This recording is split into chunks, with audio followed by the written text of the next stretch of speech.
So as far as PR disasters go, right, this one for me is very complex and it's so layered, right?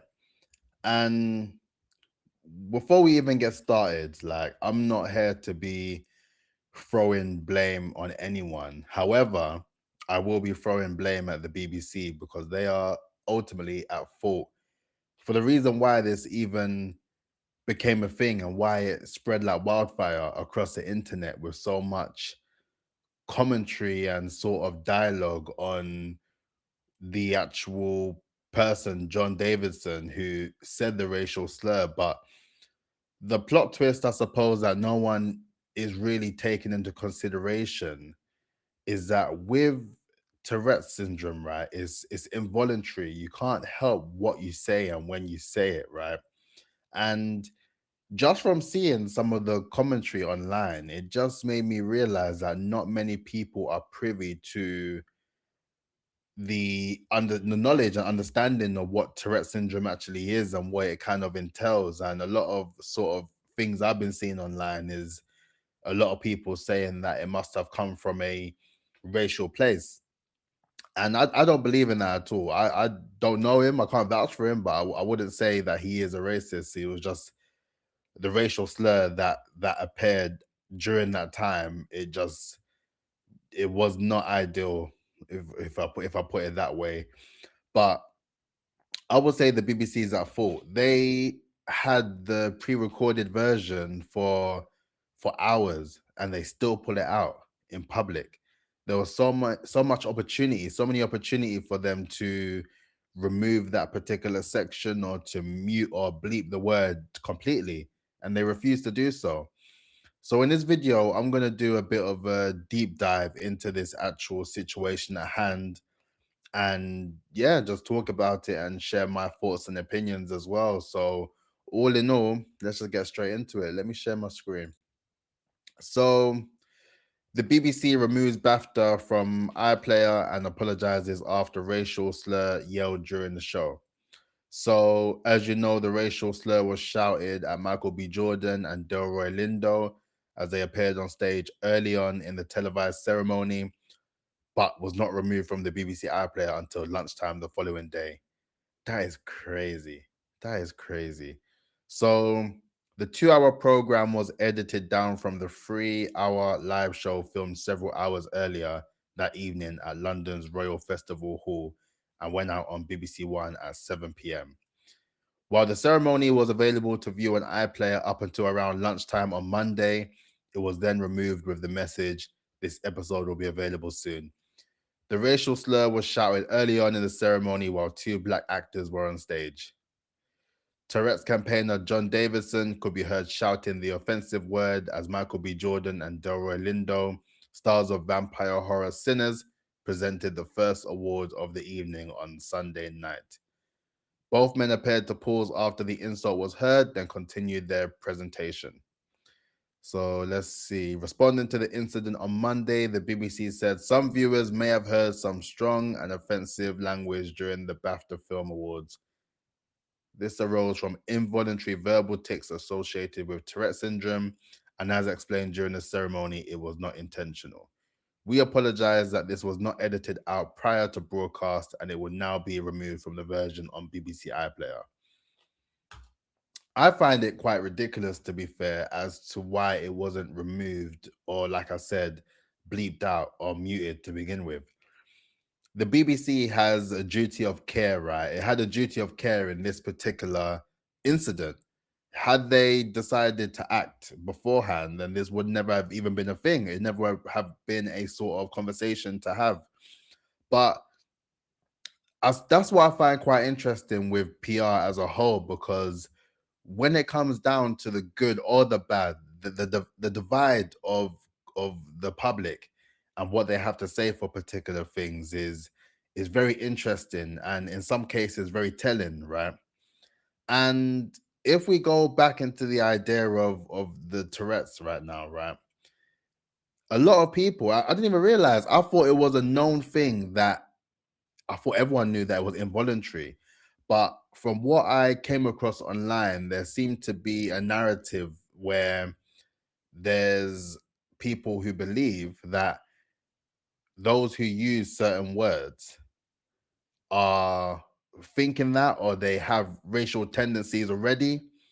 And for me, I wanted to use this video also to highlight those who have Tourette's as well, who share their real life experiences in a way better than I can, to be honest. So let me share my screen and then let's just get straight into it. So it's a young woman who has Tourette's as well, and then she's sharing her experiences on her thoughts on the BAFTA situation as a Black person with Tourette's.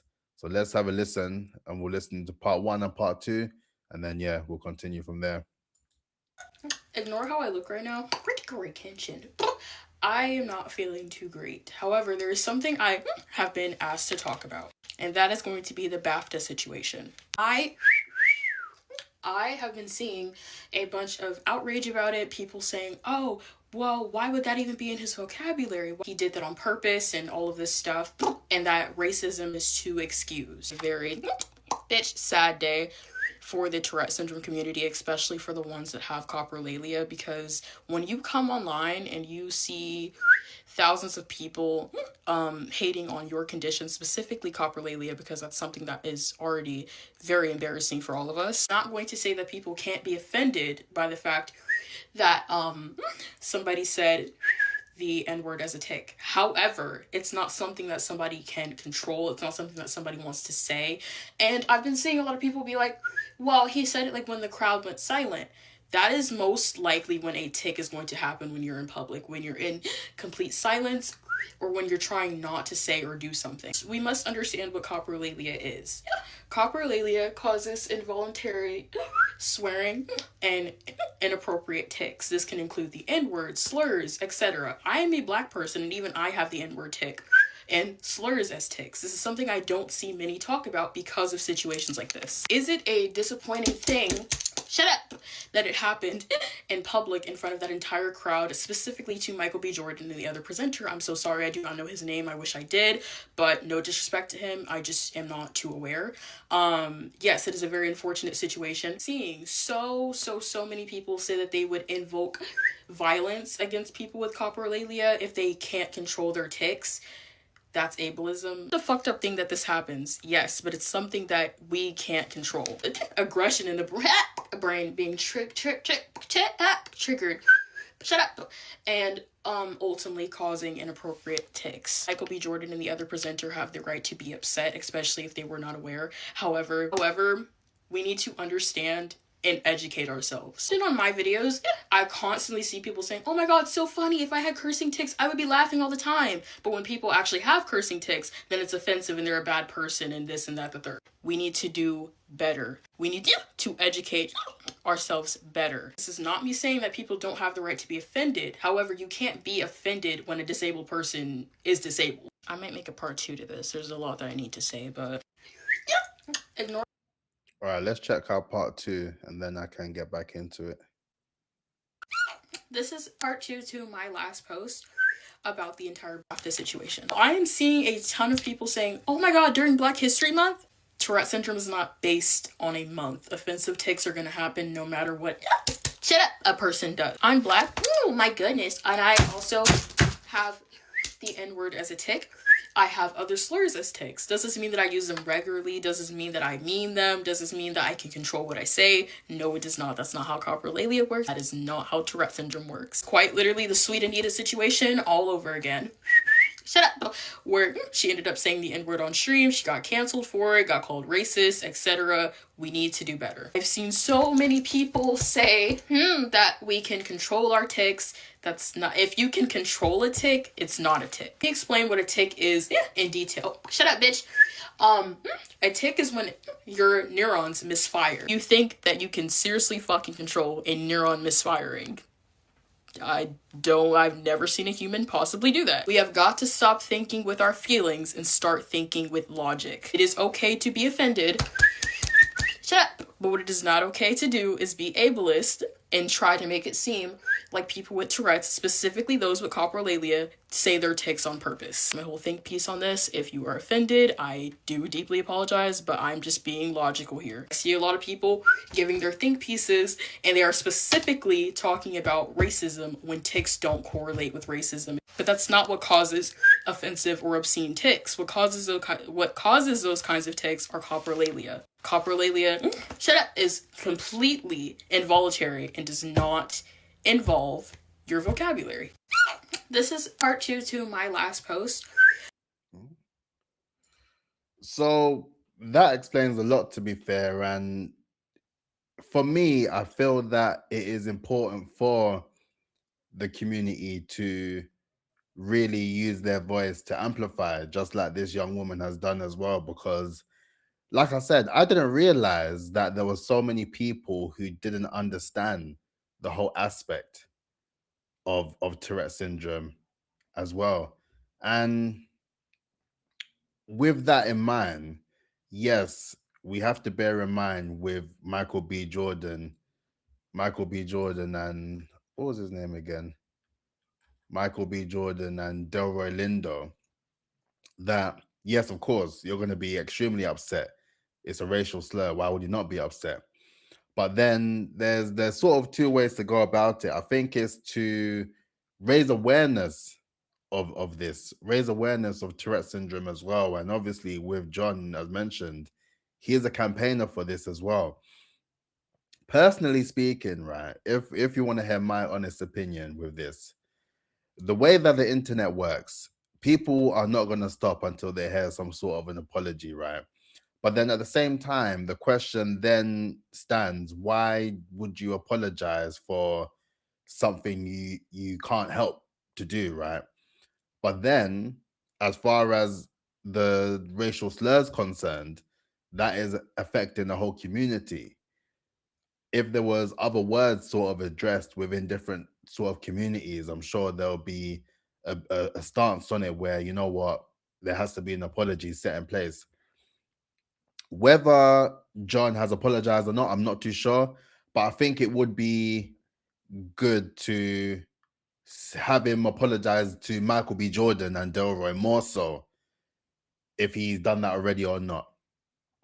And then it then provides the opportunity for those who have said many crazy things online to actually start to do their research and to look into the Tourette syndrome in general, to understand what this sort of means for people who suffer from the syndrome, and effectively what we can do better to support them. But all in all, the BBC is at fault at the end of the day. They, like I said, they had a duty of care which they completely messed up on. And with that in mind, it's quite interesting from a PR lens, because these things can be easily prevented. And imagine the team involved, and it wouldn't have took a lot of effort to listen and remove those particular sections, especially if you are there live and you know exactly what happened and what has been going on regarding that as well. Despite the sort of incident and the backlash, I do think that with these particular PR incidents, it does allow room for conversation. And now, I suppose, is a better time to become knowledgeable in the situation, to learn more, to have a better understanding, so we can just do better as people overall, man. That's I think that's my main point for this particular video. But let me know your thoughts. Who do you think is really at fault here? Are you particularly offended? Do you feel that there's other people to blame for this situation? Or do you feel that it's solely the irresponsible nature of the BBC in this occasion that has caused this particular uproar? And ultimately, what are your thoughts in general now? Now, if you haven't seen that video already, what are your thoughts now based on the additional commentary on it? let me know your thoughts. It'll be good to hear from you as well, and we can start the dialogue in the comments as well. But yeah, make sure you like, comment, and subscribe, and I'll catch you tomorrow, man. Bless up. Peace out.